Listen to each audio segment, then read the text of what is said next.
अस्सलाम वालेकुम viewer, welcome my channel. Viewer क्या हाल है? उम्मीद करना ठीक हो। वीवर अज दे व्लॉग का आगाज़ कुछ इवें है कि मैं उठिया सवेरे धाता फ्रैश थियां तो मैं को खड़ी थोड़ी थोड़ी ठंड तो मैं लवेंदा खाना सोहनी सोहनी मिठी मिठी धुप हिंदा खाना विटामिन डी। ये देखो बड़ी ही प्यारी ही धुप लगती पई है मेरे को विटामिन डी। उनके बाद करेंगे हैं नाश्ता।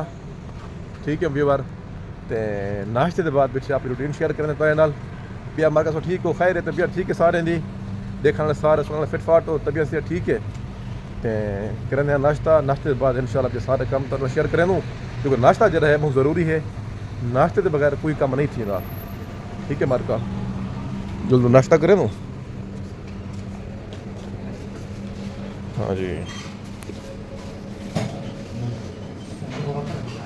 ठीक है वीवर, मैं नाश्ता करके ना वाले इंशाल्लाह तो मिल दूँ मैं नाश्ता मैं करके दे में अल्हम्दुलिल्लाह नाश्ता मिल गए हों जेरे काम किसन चंगे थी सन क्योंकि एनर्जी आ गई है। सारी रात पेट खाली होंगे, मैदा खाली होंगे, सवेरे उठ के सब के पहले नाश्ता कितना कर उनके बाद भी बहुत जुलते पे बाहर की थोड़ा सामान गिरने लेबर को सामान दे लूँ उनके बाद वक्त को भी मजीद शेयर कर वीडियो डाल लूँगा। सामान गिरना प्लास्टिक एक घन की दे हूँ जुल के दे दें सारी टीम चेक करनी पई है कितना पहुँचे पैन तो ये सब के पहले ये कुछ सामने ताकि सारा काम ना रुके। ठीक है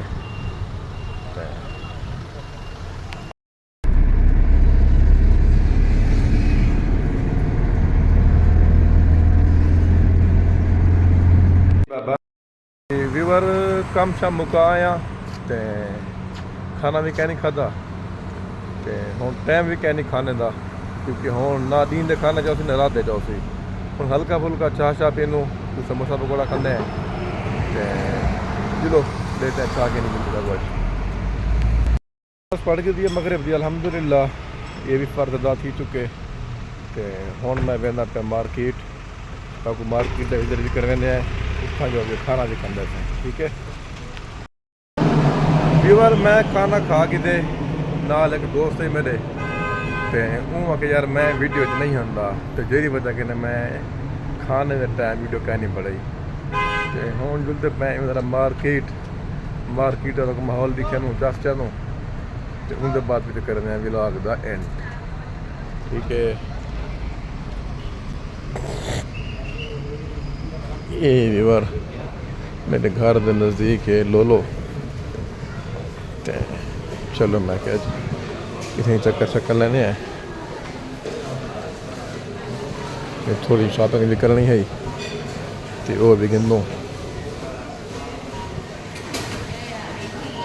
पे ये नहीं कि जुमेरात रश है इतना डेली में रश होंगे।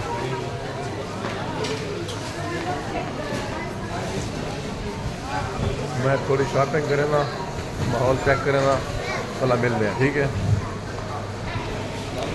व्यूवर, मार्केट करके दिन थोड़ा बहुत सामान चाहिए वो भी गिन के देने लिहाजा मैं आज और इतना ही व्लॉग तक करना पे एंड बहुत ज़्यादा मेरी वीडियो को लाइक करो, अच्छे से कमेंट करो, शेयर करो कि जेरे नवे ही मेरे चैनल को सब्सक्राइब करो।